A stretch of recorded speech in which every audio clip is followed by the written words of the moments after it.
মমতা ব্যানার্জি আছেন তাই বাংলা বেঁচে আছে। ডাক্তার মানুষ ভূঁইয়া। অফিসে যাব, কাজ করব না, এটা চলবে না। ফেডারেশন করলে কাজ করতে হবে, মানুষকে পরিষেবা দিতে হবে, না পারলে ফেডারেশন করতে হবে না।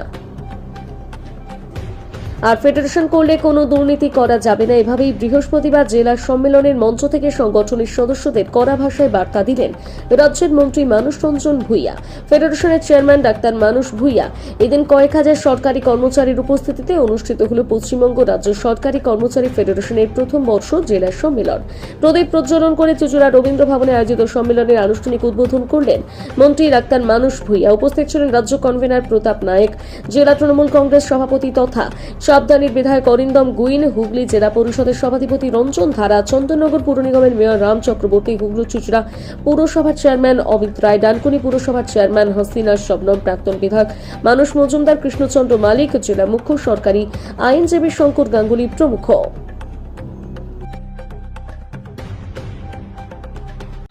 যদি সব থেকে যদি ওনাকে আমি কৃতজ্ঞতা প্রকাশ করি তাহলে করব মা ক্যান্টিনের জন্য। ভাবতে পারেন এই মা ক্যান্টিনের লাইন দিয়ে কারা খায়?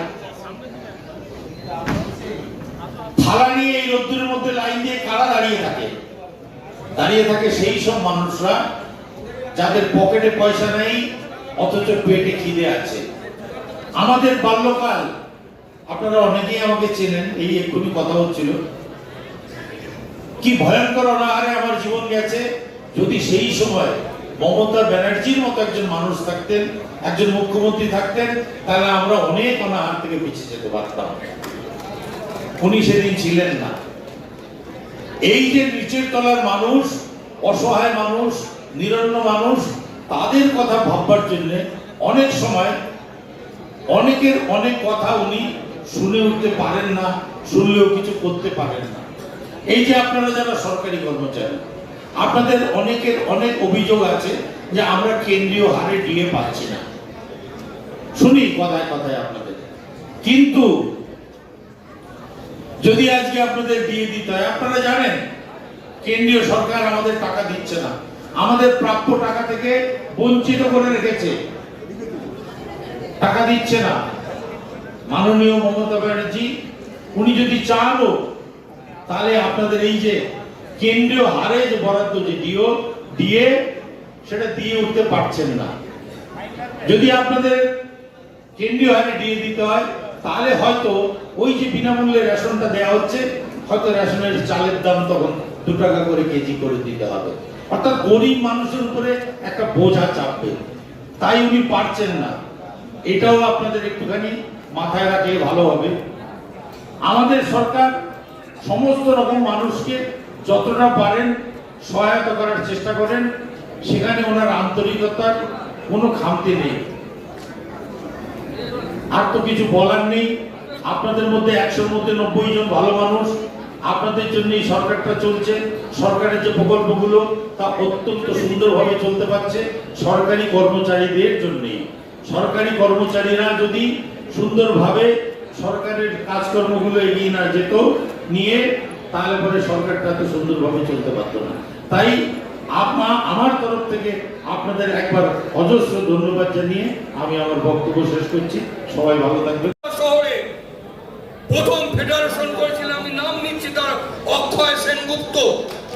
তার নেতৃত্বে যখন কয়েকটা লোক মিলে মিছিল করা হয়েছিল কাদনা মোড় থেকে, নৃশংস আক্রমণ করেছিল পুলিশ। আমরা গেছিলাম প্রতিবাদ করতে এবং আমাদেরকে পর্যন্ত ধরে নিয়ে গিয়ে ওই জেলখানার পুলিশ লাইনের ভেতর আটকানো হয়েছিল। তারপরে জামিন নিয়ে আমাদের লয়ার আমাদের ছাড়িয়ে এনেছিলেন। এখন বড় বড় কথা বলছেন, শিক্ষক যাদের চাকরি গেল কোর্টের রায়, চোরকে চুরি করতে বলছেন আর গেরস্থকে সাবধান করছেন অভিজিৎ বন্দ্যোপাধ্যায়। উনি এখানে রায় দিয়ে তাদের চাকরি বাতিল করেছেন, সুপ্রিম কোর্ট সেটা বাতিল করেছে। এবং বিরোধী রাজনৈতিক দলের হাতে কোনো অস্ত্র নেই, সেই জন্য আর্জিকর নিয়ে শিক্ষকদের নিয়ে তারা রাজনীতি করতে নেমেছে। পুলিশের ওপর আক্রমণ করেছে তারা। পুলিশ চোখ করে বসে থাকবে, একটা ছবি দেখাচ্ছে, বারবার লাথি মারছে। মমতা বন্দ্যোপাধ্যায়কে রাইটার্স বিল্ডিং থেকে হিড় করে টেনে নিয়ে গিয়ে মেরে রাস্তায় ফেলে দিয়েছিল। হাজরার মোড়ে তাকে মেরে 21টা সেলাই হয়েছিল সারা শরীরে। সিঙ্গুর আন্দোলনের সময় তাকে সিঙ্গুর থেকে নিয়ে গিয়ে হাওড়ার ভেতরে ফেলে দিয়ে আসা হয়েছিল গাড়ি থেকে। আমরা ভুলে যাইনি।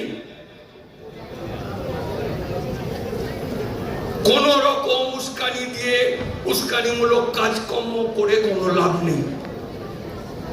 মমতা বন্দ্যোপাধ্যায় শান্তি চান বলেই, সমাধান করতে চান বলে শিক্ষকদের ব্যাপারটা তাদের মিটিং এ ডেকে যেসব যুক্তিসম্মত প্রস্তাব রেখেছিলেন, তাদের এই বিরোধীরা সেই ধৈর্যটা দেখাতে পারলেন না, যাতে ওটা যদি হয়ে যায় তাহলে আর খেলা করা যাবে না।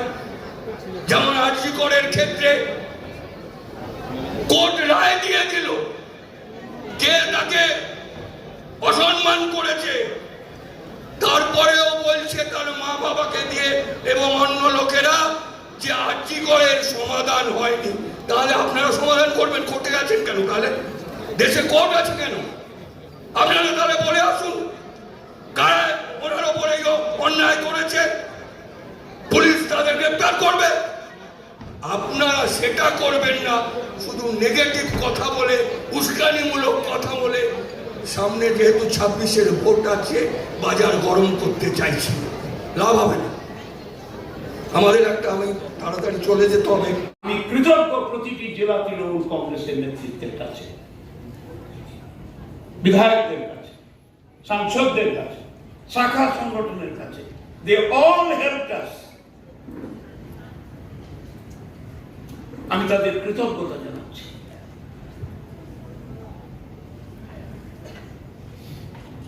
অনেক জায়গায় এখনো ধাক্কা খাচ্ছি আমরা। স্বাধীনতার পর মুখ্যমন্ত্রী আমাদের ফেডারেশন করার সুযোগ করে দিয়েছেন। এই প্রথম ফায়ার ব্রিগেড আমরা শাখা খুলে দিয়েছি। জেল কারেকশনাল ডিপার্টমেন্ট শাখা খুলে দিয়েছি। এক্সাইজ শাখা খুলে দিয়েছি। ডিজাস্টার ম্যানেজমেন্ট শাখা খুলে দিয়েছি। কিছু জায়গায় একটু আমরা ধাক্কা টাক্কা খাচ্ছি। ফুটবল খেলতে গেলেও তো পড়ে গিয়ে পা ভাঙে, হাত ভাঙে, নাক ফেটে যায়। আমার যেমন এই কপাল ফেটেছে, হাঁটু। আমি খুব ভালো ফুটবল খেলতাম স্কুল লাইফে। আমাদের স্কুল, বসন্তপুর স্কুল, মধ্যম গ্রামের কাছে 2বার সেমিফাইনালে গেছে, 66-67। আমি লেফটিন সাইডে।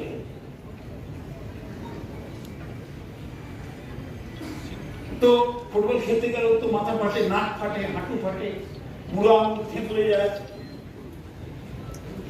তো আমরাও ফেডারেশনে একটু গুতুগুতি খাচ্ছি, ধাক্কাধাক্কি হচ্ছে।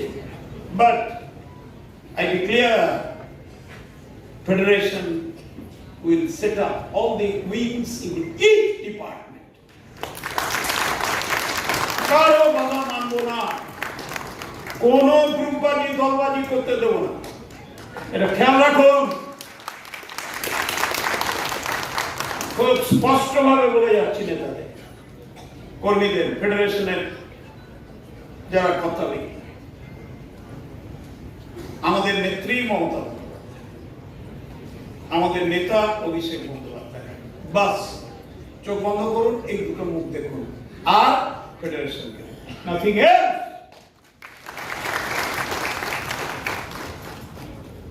এর বাইরে যে রজনীগন্ধা তুলতে যাবে, গোলাপ ফুল তুলতে যাবে, শিউলি ফুল তুলতে যাবে শরৎকালে, যেতে পারে না, আমাদের কোনো আপত্তি নেই। কিন্তু আমাদের একটাই ফুল বাগান, যার নেত্রী মমতা বন্দ্যোপাধ্যায়, তার সেনাপতি অভিষেক বন্দ্যোপাধ্যায়। এই মান্যতা নিয়ে কথা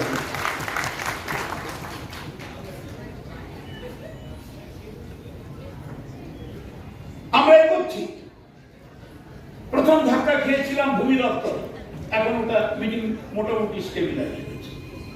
এখন খোঁচা খাচ্ছি ফিশারিতে, ওটাও ঠিক হয়ে যাবে, আর কিছুদিন অপেক্ষা করবে।